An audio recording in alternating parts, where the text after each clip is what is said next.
दोस्तों स्वागत है आपका आज की बेहद बड़ी और महत्वपूर्ण खबरों में। दोस्तों आपको बता दें आज की बड़ी खबरों में 20 अप्रैल के बाद लॉकडाउन में कुछ राहत, जी हां, लेकिन इन कामों में चुनौतियां बाकी। किन चीजों में आएगी दिक्कतें और किन चीजों में मिल जाएगी छूट, जानेंगे विस्तार से।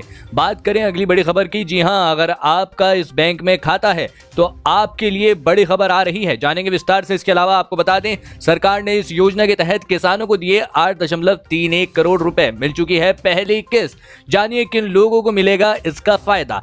इसके अलावा इस राज्य में दिया जा रहा है बिना राशन कार्ड के राशन, जी हां, ऐसा कौन सा राज्य है, जानेंगे विस्तार से। अगली बड़ी खबर बात करें तो कोरोना संक्रमण से जुड़ी बड़ी खबर आ रही है, जानेंगे विस्तार से। तो दोस्तों आपको बता दें आज हम आपको इस वीडियो में इन्हीं सभी महत्वपूर्ण खबरों के बारे में बताने वाले हैं। वीडियो को ध्यान से आखिर तक देखते रहिए ताकि आपसे कोई भी जानकारी मिस ना हो। और अगर आप भी चाहते हैं कि भारत में फैली महामारी जल्द खत्म हो जाए तो इस वीडियो को एक लाइक जरूर करें। दोस्तों उससे पहले फटाफट जान लेते हैं चीनी बीमारी की आज की ताजा अपडेट। तो आपको बता दें भारत में अब तक संक्रमित मरीजों की संख्या बढ़ती जा रही है और यह संख्या 1,31,000 से अधिक हो चुकी है।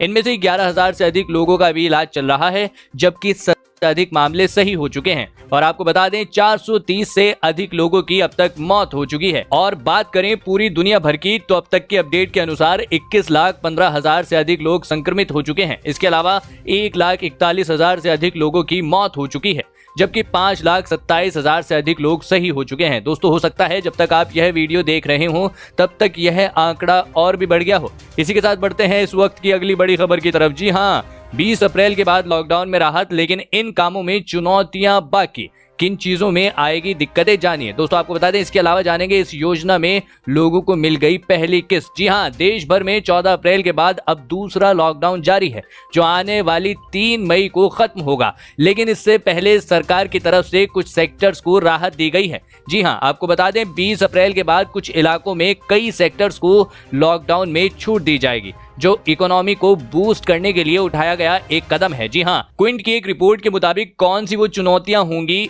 जिनका सामना 20 अप्रैल के बाद करना पड़ सकता है। आपको बता दें कि मजदूरों को वापस लाना बहुत बड़ी चुनौती। जी हां, पिछले लॉकडाउन के दौरान कई कंपनियों ने सिर्फ अपना 5 या 10% तक काम किया, लेकिन इसके बाद केंद्र सरकार और राज्य सरकारों से ट्रांसपोर्टेशन जैसी समस्या को लेकर बात करके जरूरी चीजें बनाने वाली कंपनियों ने अपना काम सही तरीके से शुरू कर दिया है। अब कंपनियां 80% तक प्रोडक्शन कर रही हैं। उन्होंने कहा कि आगे जाकर अगर ऐसा रहता है तो कंपनियां अपना प्रोडक्शन बढ़ा सकती हैं, लेकिन जो इंपोर्ट पर निर्भर करते हैं और उनकी सप्लाई चेन में बाधा आ रही है तो उनको दिक्कत हो सकती है। दूसरा यह है कि कई कंपनियां ट्रकों पर निर्भर करती हैं, उन्हें अपने ड्राइवर वापस बुलाने में वक्त लग सकता है। जी हां, इसके अलावा सबसे बड़ा चैलेंज मजदूरों को वापस लाना है, क्योंकि वो बड़ी संख्या में अपने गांव जा चुके हैं। अगर कंपनियां उन्हें वापस बुला सकते हैं और उन्हें रहने के लिए कंपनी में ही जगह दे सकते हैं तो समस्या सुलझ जाएगी। इसी के साथ बढ़ते हैं अगली बड़ी खबर की तरफ। जी हां,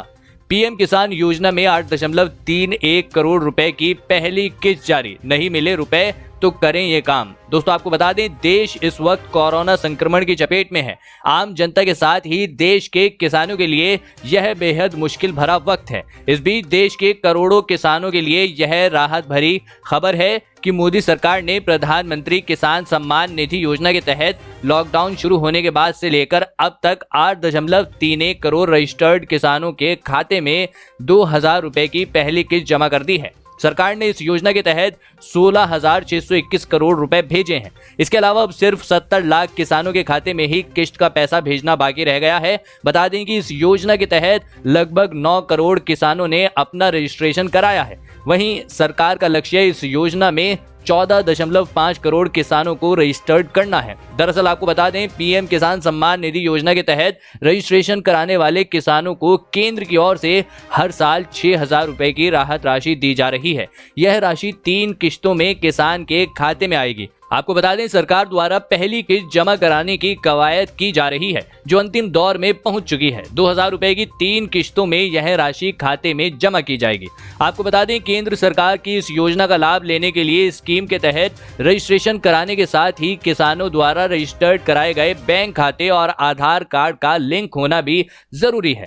अगर ऐसा नहीं हुआ तो उनके खाते में यह राशि जमा नहीं हो सकेगी। इसी के साथ बढ़ते हैं अगली बड़ी खबर की तरफ। जी हाँ, छत्तीसगढ़ में बिना राशन कार्ड भी दिया जा रहा है मुफ्त राशन। जी हां, कोरोना वायरस महामारी और लॉकडाउन के इस दौर में छत्तीसगढ़ की बघेल सरकार ने बड़ा ऐलान किया है। सीएम बघेल ने अब उन लाखों लोगों को भी 1 महीने का मुफ्त राशन देने का फैसला किया है जिनके पास राशन कार्ड नहीं है। इससे पहले राज्य के 56 लाख राशन कार्ड धारियों में ज्यादातर को 2 महीने का राशन मुफ्त दिया जा चुका है। आपको बता दें, भूपेश बघेल मुख्यमंत्री छत्तीसगढ़ में हम किसी को भूखा सोने नहीं देंगे। जी हाँ, यह भूपेश बघेल का कहना है। नए राशन कार्ड बनाने का काम युद्ध स्तर पर चल रहा है। छत्तीसगढ़ में जो प्रवासी कामगार आए हैं उन्हें भी परेशान होने की जरूरत नहीं है। उनके खाने और अस्थायी आवास का भी सरकार प्रबंध कर रही है। आप कमेंट करके बताइए आपके यहाँ आपको राशन मिल रहा है या नहीं, कमेंट जरूर करिएगा। जी हाँ, इसी के साथ बढ़ते हैं अगली बड़ी खबर की तरफ। जी हाँ,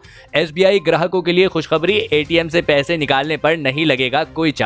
दरअसल आपको बता दें, देश का सबसे बड़ा बैंक भारतीय स्टेट बैंक यानी कि एसबीआई ने सभी एटीएम कार्ड धारकों को बड़ा तोहफा दिया है। एसबीआई ने 30 जून तक फ्री ट्रांजैक्शन की संख्या से अधिक होने पर लगने वाले एटीएम सेवा शुल्क को माफ करने का निर्णय लिया है। बता दें कि 24 मार्च को वित्त मंत्री निर्मला सीतारमण ने घोषणा की थी कि बैंक के ग्राहक द्वारा किसी भी अन्य बैंक के एटीएम से 3 महीने तक यानी 30 जून तक नकद निकासी पर कोई शुल्क नहीं लिया जाएगा। दरअसल आपको बता दें कि बैंक कुछ ही संख्या में एटीएम के फ्री ट्रांजैक्शन हर महीने अपने ग्राहकों को देते हैं, लेकिन जैसे ही फ्री ट्रांजैक्शन खत्म होता है बैंक आगे के ट्रांजैक्शन के लिए पैसा काटने लगता है। ज्यादातर बैंक 5 से 8 फ्री एटीएम ट्रांजैक्शन देते हैं। इसके बाद बैंक चार्ज वसूलता है। एटीएम ट्रांजैक्शन चार्ज की बात करें तो state bank of India saving account पर 8 फ्री ट्रांजैक्शन देता है, जिसमें 3 ट्रांजैक्शन का उपयोग आप दूसरे बैंक के एटीएम के लिए कर सकते हैं। हालांकि छोटे शहरों में एसबीआई 10 ट्रांजैक्शन देता है।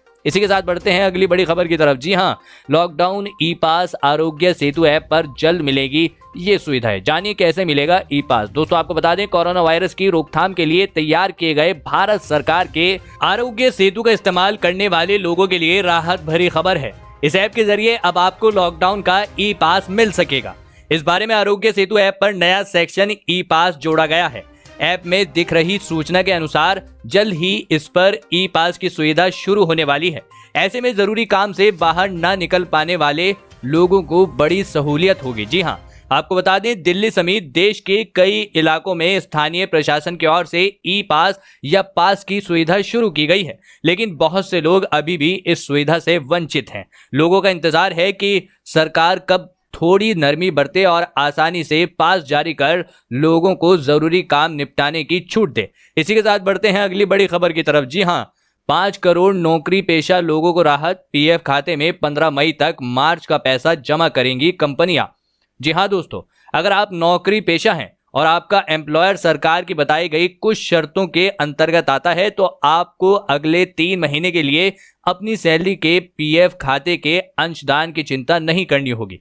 अगले 3 महीनों के लिए आपकी सैलरी से पीएफ का पैसा नहीं कटेगा, बशर्ते इन नियमों को आपका नियोक्ता पूरा करता हो। दरअसल आपको बता दें, भारत ने कहा है कि अगले 3 महीनों के लिए नियोक्ता और कर्मचारी 12% प्रत्येक के योगदान का भुगतान करेगी। यदि आपकी स्थापना में 100 कर्मचारी हैं और उनमें से 90% कर्मचारी 15,000 रुपए महीने से कम कमाते हैं, यह आपको वित्तीय रूप से लाभान्वित करेगा और आपके पेरोल पर कर्मचारियों की निरंतरता को भी बनाए रखेगा। इसी के साथ बढ़ते हैं इस वक्त की अगली बड़ी खबर की तरफ। जी हाँ, 3 मई तक ये है बैंकों की टाइमिंग। सरकार ने जारी की गाइडलाइन। अगर आपका भी बैंक में खाता है तो आपके लिए महत्वपूर्ण खबरें। दरअसल आपको बता दें, कोरोना संकट के चलते केंद्र सरकार ने लॉकडाउन को 3 मई तक के लिए बढ़ा दिया है।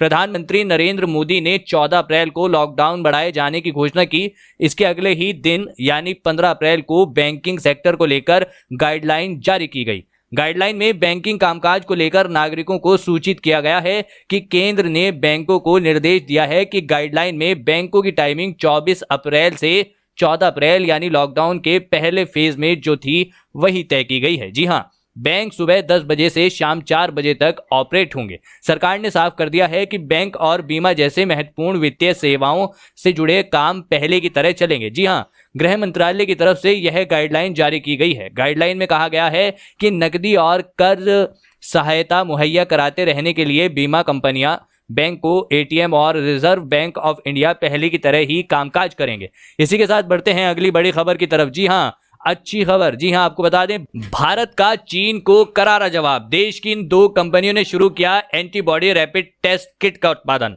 दोस्तों दरअसल आपको बता दें देश में बढ़ रहे संक्रमण से लड़ने के लिए भारत की 3 में से 2 कंपनियों ने कोविड-19 की जांच के लिए एंटीबॉडी आधारित रैपिड टेस्ट किट के उत्पादन का काम शुरू कर दिया है। इन दोनों कंपनियों को फार्मास्यूटिकल्स और चिकित्सा उपकरणों के विनिर्माण के लिए national regulatory body central drugs standard control organisation ने लाइसेंस जारी कर दिया है। यह कदम ऐसे समय पर उठाया गया है जब भारत सरकार ने चीन से आरटीके मंगाई थी। बताया जा रहा था कि पहले यह 5 अप्रैल को आने वाली थी, लेकिन बाद में इसकी डिलीवरी 9 अप्रैल तक कर दी गई, पर अभी तक भारत को इसकी डिलीवरी नहीं हुई है। जी हां, 30 मिनट में आ जाती है रिपोर्ट। आपको बता दें आरटी-पीसीआर से संक्रमण का पता लगाने में 5 घंटे लगते हैं, जिसका वर्तमान में उपयोग किया जा रहा है, लेकिन वहीं आरटीके से परिणाम आने में सिर्फ 30 मिनट का समय लगता है। आपको बता दें कंपनी के एक वरिष्ठ अधिकारी ने कहा कि आरटीके के निर्माण के लिए कुछ जरूरी